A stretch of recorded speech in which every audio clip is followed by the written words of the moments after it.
Il y a quelques instants, Israël a lancé l'opération Rising Lion, une opération militaire ciblée pour faire reculer la menace iranienne à la survie même d'Israël. Et c'est toujours la méthode qui est utilisée avec Israël. Eux, ils vous frappent et ils vous disent, bon, si jamais vous voulez riposter avec l'aide des États-Unis, nous, on va vous faire encore plus mal. Et vous ne ripostez pas, mais vous devenez plus fragile. Et la première fois, c'est toujours pareil. Ils frappent toujours, soi-disant, des cibles militaires.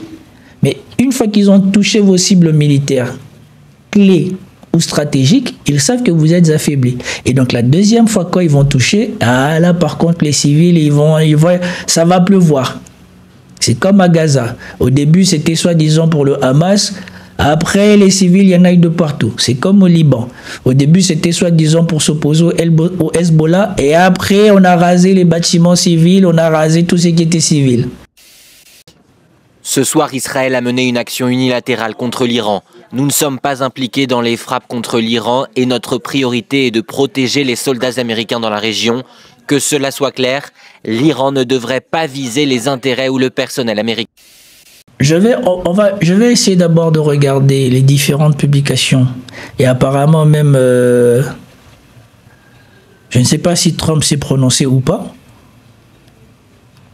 Mais je vais essayer de voir dans l'ordre comme j'ai vu les actualités ce matin. Alors, on va essayer de prendre les choses dans l'ordre. Ici, on nous présente il y a 19 heures, soi-disant, l'Iran aurait menacé les bases américaines au Moyen-Orient. Essayons de voir qu'est-ce qu'ils nous disent ici. Mathieu Mabin, on vous retrouve en direct de Washington. Bonjour à vous. Revenons d'abord sur ces négociations inédites entre Américains et Iraniens. Elles portent sur quoi et sont-elles en train de dérailler ? Alors, vous vous en souvenez, quelques semaines après son entrée à la Maison-Blanche, Donald Trump s'est réapproprié le dossier du nucléaire iranien, prenant d'ailleurs un peu tout le monde par surprise et en annonçant que des pourparlers étaient effectivement en cours et que, pour reprendre la formule favorite du président américain, nous étions très proches d'un deal historique et formidable. Il s'agissait alors même de rétablir des relations commerciales entre l'Iran et les États-Unis. Et au regard de la relation diplomatique entre les deux pays ces dernières années, et globalement depuis 1979, cela paraissait globalement au moins anachronique, sinon parfaitement lunaire. Sachant que dans les annonces formulées par le département d'État, on retrouve quand même en filigrane quelques points essentiels qui figuraient déjà dans l'accord de 2015. Le même accord de 2015 qu'avait dénoncé brutalement Donald Trump durant son premier mandat, vous vous en souvenez également. Alors maintenant, pour ce qui est du contenu des négociations, il ne s'agit pas aujourd'hui formellement d'un retour au JCPOA, mais beaucoup plus concrètement, et j'ai envie de dire beaucoup plus militairement, du rétablissement d'un dialogue préventif en quelque sorte, visant à éviter non plus seulement l'escalade nucléaire, mais bel et bien l'escalade militaire, tout simplement, dans un contexte où une frappe ou une succession de frappes israéliennes sur les infrastructures nucléaires de l'Iran se traduirait de facto par une riposte iranienne, non pas seulement, vous l'avez dit, sur Israël, mais également sur les sites américains dans la région. Entendez par là essentiellement des bases militaires ou même des emprises diplomatiques américaines en Irak, en Syrie ou encore au Bahreïn, par exemple. C'est en tout cas ce que promettent les Iraniens. On le sait, puisque dans le discours des mollahs, Israël et les États-Unis ne sont qu'un seul et même mal responsable du chaos généralisé et régional, en tout cas, je cite évidemment. Ensuite, pour ce qui est du cadre strict, on sait que Oman fait ici office d'intermédiaire neutre en quelque sorte, ce qui là aussi nous rappelle immanquablement les accords de 2015. On ne peut donc pas s'empêcher de penser que dans ce dossier, tout le monde a un peu perdu 10 ans pour en revenir au point de départ, mais dans une situation qui, entre-temps, s'est largement tendue entre Israël et l'Iran d'abord, et avec un niveau d'enrichissement de l'uranium iranien qui, rappelons-le quand même, justifie l'inquiétude d'Israël quant à la maîtrise imminente par l'Iran d'armes nucléaires qui évidemment changeraient l'équilibre régional. En résumé, aujourd'hui, 12 juin était la date initialement prévue pour des pourparlers. Il est également question du 14 juin, on l'a dit, mais ce qui est certain, c'est que si dialogue il y a, ce sera un dialogue sous haute tension. Voilà. Et donc, il fallait d'abord que l'on prenne le contexte. Moi, je me méfie toujours de ce journaliste de France 24 qui présente toujours les choses de manière biaisée. Et surtout, à chaque fois, on essaye de justifier la position d'Israël. Et ici, c'est toujours le même schéma. Les gens qui potentiellement peuvent s'opposer à Israël, on les appâte par la diplomatie, comme quoi on cherche un moyen, un compromis ou quoi que ce soit. C'est comme je vous l'ai dit dans la vidéo d'aujourd'hui. Nasrallah a accepté un compromis, il en est mort. Le Hamas, à chaque fois qu'ils acceptent un compromis, ça reprend. Les chefs du Hamas qui négociaient, on les supprime. Et ici, l'Iran qui négociait l'accord de ne pas riposter contre des attaques israéliennes sur leurs infrastructures, ont peut-être baissé la garde. Et qu'est-ce qui s'est passé? On a touché toutes leurs infrastructures en une nuit. Non seulement on a touché les infrastructures, on a touché les scientifiques, les généraux, on a touché tout le monde en une nuit. Si qui que ce soit faisait la même chose à Israël en une nuit, ça serait dévastateur. Mais là, on aurait des pleurs pour des siècles. Mais ici, c'est bien, puisque c'est eux qui ont frappé les premiers. Et donc, je suis curieux de voir quelle sera la réponse de l'Iran, premièrement, et surtout, comment maintenant les Occidentaux vont nous vendre ça.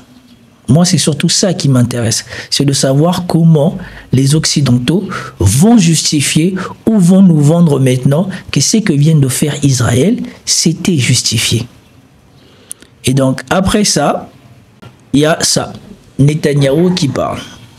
Des bâtiments toujours en feu au petit matin, d'autres presque totalement effondrés, tous touchés par des frappes israéliennes. C'est en plein cœur de la nuit que Téhéran était la cible de l'État hébreu. Plusieurs explosions coordonnées et d'épais nuages de fumée qui s'élèvent dans le ciel de la capitale iranienne. Des frappes qui ont également touché la ville de Natanz, dans le centre du pays, où se trouve le principal site d'enrichissement d'uranium d'Iran. L'objectif affiché par Israël est clair, viser des sites nucléaires et militaires iraniens. Il y a quelques instants, Israël a lancé l'opération Rising Lion, une opération militaire ciblée pour faire reculer la menace iranienne à la survie même d'Israël. Cette opération se poursuivra aussi longtemps que nécessaire pour supprimer cette menace.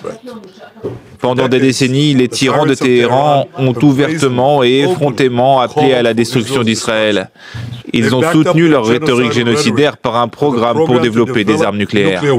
Bien évidemment, eux, ils ont poursuivi leur rhétorique génocidaire par un programme nucléaire, mais lui qui a poursuivi son massacre génocidaire sans honte, en contradiction à toutes les valeurs auxquelles ils s'associent, ça c'est pas un problème. Eux, ils disent, ils font pas, c'est un problème. Nous, on fait sans dire, c'est bien. Voilà. Des frappes qui ont déjà fait plusieurs victimes de haut rang, à commencer par cet homme, Hossein Salami, le chef des gardiens de la révolution, tué dans l'attaque israélienne. Ces bombardements interviennent alors que les négociations sur le nucléaire iranien entre Téhéran et Washington, en cours depuis plusieurs semaines, devaient reprendre dimanche. Les États-Unis avaient laissé entendre dès jeudi que des frappes israéliennes pourraient survenir rapidement, mais la Maison-Blanche a su... Voilà. Ici, on relève l'information capitale.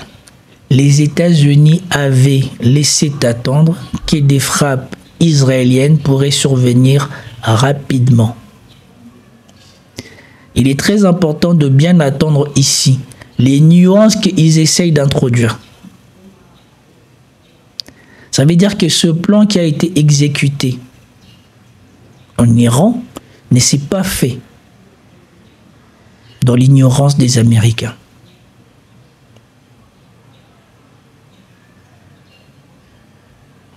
Sur ne pas avoir participé à cette attaque.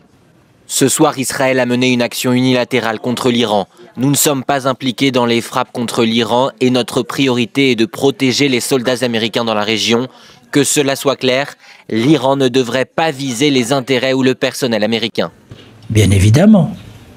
Bien évidemment. Le problème ici, c'est que nous sommes à la frontière de l'inconnu. Nous savons que l'armement, la puissance militaire israélienne qui a permis de faire ça n'est pas possible sans les Américains.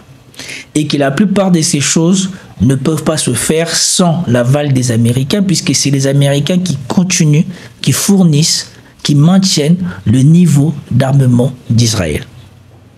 Donc si on fait quelque chose, c'est forcément avec la complicité des Américains. Donc si maintenant que quelque chose est fait, comment est-ce qu'on peut dire que les Américains n'y sont pour rien? Les Américains n'ont pas agi, comme on dirait, ils ne sont pas complices par action, mais ils sont complices par omission, par inaction. C'est comme quand tu fais non-assistance en personne en danger. C'est pas parce que tu n'as pas appelé que tu n'es pas complice. Tu es complice parce que tu as vu et tu n'as rien dit, tu n'as rien fait. C'est exactement le cas dans lequel on se retrouve ici. Ils commencent à dire qu'ils n'ont rien fait. Mais y a-t-il une seule personne qui pourrait croire que ces gens-là n'y sont pour rien ou ils n'ont rien fait? Immédiatement, l'espace aérien iranien était fermé. Aucun vol également à l'aéroport de Tel Aviv. Israël dit se préparer à une riposte et a déclaré l'état d'urgence. Ok. Et ça, c'est très important. J'ai préféré vous montrer ça avant de revenir ici. Soi-disant, la réaction que lui, il a enregistrée de Washington après les frappes israéliennes. Oui, absolument, des sortes de témoins passifs, c'est-à-dire un message tout à fait conforme à celui qui a été celui de Donald Trump au cours des dernières 48 heures. Alors bien entendu, ne soyons pas dupes un instant de la communication permanente qu'il peut y avoir entre les états-majors israéliens en pleine opération et le Pentagone, évidemment, interlocuteur habituel de l'armée israélienne, et également le département d'État, bien entendu. C'est d'ailleurs Marco Rubio, le chef de la diplomatie américaine, qui a été à la manœuvre ces dernières heures. Donald Trump prendra le relais dans quelques heures à 11h, heure de Washington, où un conseil de défense est prévu à la Maison-Blanche, un conseil de défense tout à fait exceptionnel qui permettra au président américain d'affûter sa posture diplomatique pour commenter l'intervention israélienne. Encore une fois, on ne s'attend pas à une participation plus active des États-Unis dans ce dossier, mais n'oublions pas quand même que le rôle des Américains, d'ailleurs largement souligné par la diplomatie iranienne ces dernières heures, est absolument fondamental ici, puisque l'appareil de défense israélien est directement connecté à l'appareil militaire américain. D'abord l'industrie de défense américaine, puis effectivement les fonds importants, la participation financière du département du Trésor américain au ministère de la Défense israélien. Ensuite, il y a un point à souligner également, c'est que insérés dans les états-majors israéliens, on trouve des officiers américains et parfois même des officiers de haut rang, des officiers généraux qui, au moment où on se parle, sont en mission en Israël pour garder un œil sur les opérations militaires à Gaza. Mais on ne parle que d'une seule et même armée, l'armée israélienne, et il est donc absolument évident que ces officiers généraux n'ont pas quitté les salles d'opération au moment où l'armée israélienne a lancé cette offensive tout à fait exceptionnelle, il faut le souligner, sur l'Iran. Voilà. Et donc ici, il vient de dire quelque chose peut-être que si on ne savait pas, qu'on n'imaginait pas, on aurait du mal à concevoir. C'est que, en permanence, vous avez des membres de l'armée américaine au sein de l'armée israélienne. Et donc tout ce qui se fait, à Gaza, tout ce qui se fait là, les États-Unis sont au courant. Et ce qui est criminel, c'est que si les États-Unis sont au courant, n'empêchent pas Israël ou ne permettent pas aux autres de se défendre de ce que fait Israël, je ne vois nulle autre manière de qualifier ça que de complicité. Mais quand on est parmi les plus forts du monde, on peut bien être complice du fautif qui va vous punir. Et voilà pourquoi le droit international est en train d'aller à sa mort. Ce qui se passe ici, ce qui se passe depuis 18 mois, ce qui se passe en Ukraine, concomitamment à Gaza et qui manifestement se déroule en Iran, est en train d'enterrer le droit international. C'est aussi simple que ça. Et donc, Marco Rubio a beau faire sa déclaration, si on relève le fait que ce monsieur vient de divulguer, on comprend bien que c'est juste une posture. Ils ont peur parce qu'ils savent que au Moyen-Orient, ils n'auraient pas les moyens de pouvoir jouer les malins, surtout après l'escalade que vient de faire Israël. Ils sont certains des choses qu'ils ont touchées en Iran, mais ils ne sont pas certains des dégâts qu'ils ont causés à l'Iran. Et donc, ils craignent la riposte de l'Iran. Et si jamais les résultats n'étaient pas ce qu'eux, ils escomptaient, ils savent bien qu'il n'y a quasiment, si la situation devait s'escalader, il y a zéro chance pour que les navires de guerre américains puissent encore s'approcher du Proche-Orient.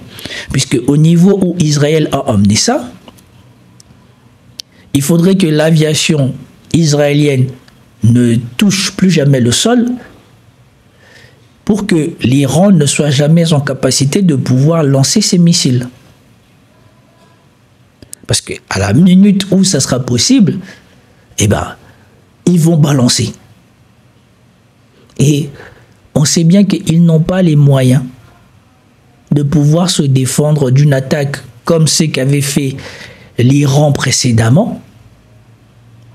S'il y a une grande attaque de saturation accompagnée de missiles balistiques, on sait qu'ils n'ont pas les moyens de se défendre de cela. Et donc ici, on essaye de plus ou moins menacer l'Iran parce que l'escalade coûte très cher à tout le monde. L'escalade coûte déjà cher à l'Iran, mais on ne veut pas que l'escalade nous coûte cher à nous aussi. Et c'est toujours la méthode qui est utilisée avec Israël. Eux, ils vous frappent et ils vous disent, bon, si jamais vous voulez riposter avec l'aide des États-Unis, nous, on va vous faire encore plus mal.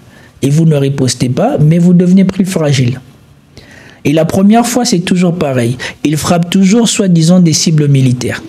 Mais une fois qu'ils ont touché vos cibles militaires, clés ou stratégiques, ils savent que vous êtes affaiblis. Et donc, la deuxième fois, quand ils vont toucher, ah là, par contre, les civils, ça va pleuvoir. C'est comme à Gaza. Au début, c'était soi-disant pour le Hamas. Après, les civils, il y en a eu de partout. C'est comme au Liban. Au début, c'était soi-disant pour s'opposer au Hezbollah. Et après, on a rasé les bâtiments civils, on a rasé tout ce qui était civil. Et maintenant, l'Iran, si elle est aussi affaiblie qu'ils le disent, ben, le premier coup, c'était pour les infrastructures militaires. Et ben, le deuxième coup, ça sera pour tout. Il y a des mises à jour qui ont été faites. Bon, moi, je ne veux pas écouter. Moi, ce qui m'intéresse, c'est de tendre déjà le sentiment des Iraniens, s'il est possible d'avoir ça. Et on écoute tout de suite quelques réactions d'Iraniens inquiets. Ils sont sceptiques quant à la poursuite des négociations avec Washington sur le programme nucléaire iranien. Ils condamnent ces attaques israéliennes en violation du droit international. On les écoute. Cité nucléaire, c'est inacceptable. Tant de scientifiques ont travaillé dur pour cela. Nous y sommes parvenus nous-mêmes et maintenant ils veulent nous l'enlever. Cela signifie qu'ils essaient de nous imposer leur volonté. En tant qu'Iranien, je pense qu'il doit y avoir une réponse écrasante, une réponse cinglante. Combien de temps encore devrons-nous vivre dans la peur ? Ils ont éliminé tant de professeurs d'université et de chercheurs. Et ensuite, ils vont négocier ? Que signifie la négociation à ce stade ? Que reste-t-il à dire ?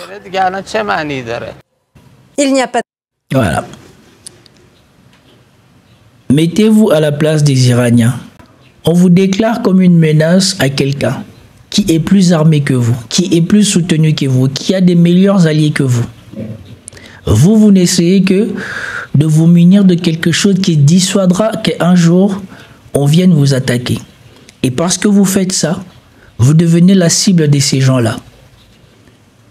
et ils massacrent votre élite. Et c'est pas l'élite de Facebook ou des politiciens pourris comme il y en a en Occident. Ils massacrent votre élite intellectuelle, les scientifiques, les généraux, les gens les plus importants, les leaders, ceux qui peuvent transmettre un savoir utile à la population. On ne fait que les supprimer eux. Et après on vous dit on veut négocier. Et on vient toujours négocier une fois que vous êtes affaibli. Mettez-vous à la place des Iraniens. Et je ne veux pas laisser qui suit là, parce que de toute manière, on va partir sur LCI pour écouter toute leur bullshit après. Moi, ce qui m'intéresse, c'était de savoir ça. On va voir si Trump ici, il parle. Et après, on va voir si le mot là parle. Et après, on ira sur LCI. Le président américain Donald Trump maintient les négociations à Oman pour dimanche. Un 6e cycle est prévu à Mascate en principe. L'Iran, on ne sait pas s'ils vont participer ou pas, mais c'est toujours la méthode de Donald Trump. Bon, ça, c'est des conneries. Je ne vais même pas m'attarder sur ça, parce qu'ils ont laissé les Israéliens taper l'Iran comme ça. Et maintenant, pour dire que oui, on va maintenir les négociations. Mais les négociations, pourquoi faire? Les négociations, c'était soi-disant pour empêcher ce genre de choses et empêcher qu'il y ait une riposte de notre part. Et ce sur quoi on est en train de négocier, c'est ce qui nous arrive. Et maintenant, vous voulez qu'on aille encore négocier. C'est exactement ce que Poutine a refusé. C'est exactement ce que Sergueï Lavrov a refusé. Quand les Occidentaux sont venus avec leurs mêmes bêtises, en disant à la Russie qu'il faut nous donner un cessez-le-feu. Pendant ce temps-là, on va continuer à armer l'Ukraine, à renseigner l'Ukraine, à permettre à l'Ukraine de refaire ses troupes. Et après ça, on verra si on peut parler de paix. C'est ce que Poutine a refusé. C'est ce que beaucoup de monde ont dit, que soi-disant Poutine ne voulait pas la paix. Mais ici, vous voyez bien, Poutine connaît très bien comment marchent les Occidentaux. Si tu te montres faible, si tu vas dans leur sens, c'est toi qui seras leur victime. L'Iran est en train de parler avec les Américains pour éviter ce qui se passe. Ça s'est passé. Et maintenant, on leur demande à eux de venir négocier. Négocier pourquoi? C'est pour cela que Sergueï Lavrov a dit, d'abord on va se mettre d'accord et après on verra. L'avantage qu'on a sur le terrain, on ne va pas le céder. Et c'est ce que Poutine aussi a répété. Et c'est ce que tous ces gens-là auraient dû avoir en tête. Tous ces gens-là qui ont cru, soi-disant, à la négociation, à la diplomatie. Jamais ils auraient dû faire confiance en ces gens-là. Alors, est-ce qu'on a parlé en Iran? On retrouve Jonathan Pierron, historien, politologue et spécialiste du Moyen-Orient. Merci d'être avec nous. La guerre est déclarée entre Israël et l'Iran? L'affrontement, en fait, a lieu depuis déjà de nombreux mois entre Israël et le régime iranien. On se souvient des frappes, d'ailleurs, qui, l'année dernière, à 2 reprises, avaient touché les territoires réciproques avec une attaque de... On va pas rester là. On va y regarder ici. Hauts gradés militaires, scientifiques nucléaires ont été la cible d'Israël la nuit dernière. Parmi eux, Hossein Salami, commandant en chef du corps des gardiens de la Révolution depuis 2019, c'est l'un des piliers du régime. Sa mort a été confirmée par les agences de presse iraniennes. Il était connu pour ses discours enflammés et agressifs envers les États-Unis, Israël, l'Arabie saoudite. Salami était aussi un acteur de la répression lors des soulèvements populaires de 2019 et 2022. Autre grosse perte militaire. Ah oui, il faut justifier sa mort. Il menaçait l'Occident, il disait du mal de nous, et en plus de ça, il opprimait sa société. Donc c'est bien qu'il soit mort, mais il faut justifier. Militaire côté iranien, Mohamed Bagheri, le chef d'état-major des forces armées depuis 2016. C'est l'un des plus hauts gradés de la République islamique. Il a notamment été l'une des têtes pensantes du programme balistique iranien. Le chef d'état-major adjoint Gholam Ali Rachid a également été tué dans les frappes israéliennes. Les médias iraniens ont également fait état de la mort d'Ali Shamkhani. Cet ancien commandant de la marine et l'un des hommes politiques les plus influents d'Iran était un proche confident de l'ayatollah Ali Khamenei. Il a été tué lors d'un attentat contre son appartement dans le nord de Téhéran. Autre cible de l'État hébreu, des scientifiques nucléaires. Selon plusieurs sources, au moins 6 d'entre eux ont été tués, dont Feredoun Abbasi et Mohamed Teranchi. La mort de ces poids lourds du régime iranien démontre l'ampleur de l'opération israélienne. De leur côté, les gardiens de la révolution ont juré de se venger. Bah oui, Et écoutez bien le langage qu'ils utilisent. Hein. Ils utilisent que le mot vengeance. Hein. Mais quand Israël avait décidé de faire son opération à Gaza, on a banni le mot vengeance. On ne voulait pas que les gens prononcent le mot vengeance. On disait défense légitime. Le droit de se défendre. C'était pas le droit de vengeance. C'était le droit de se défendre. C'était le mot riposte. C'était le mot défense légitime. C'était pas le mot vengeance.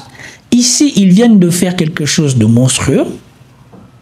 Ils viennent d'affaiblir tout un État. Ils viennent de faire déclaration de guerre. Mais pour les Iraniens, c'est la vengeance. C'est pas la défense de leurs intérêts, non. Parce qu'ils se retrouvent affaiblis face par rapport à Israël. Ils devraient aussi essayer de rétablir l'équilibre et d'affaiblir Israël, non.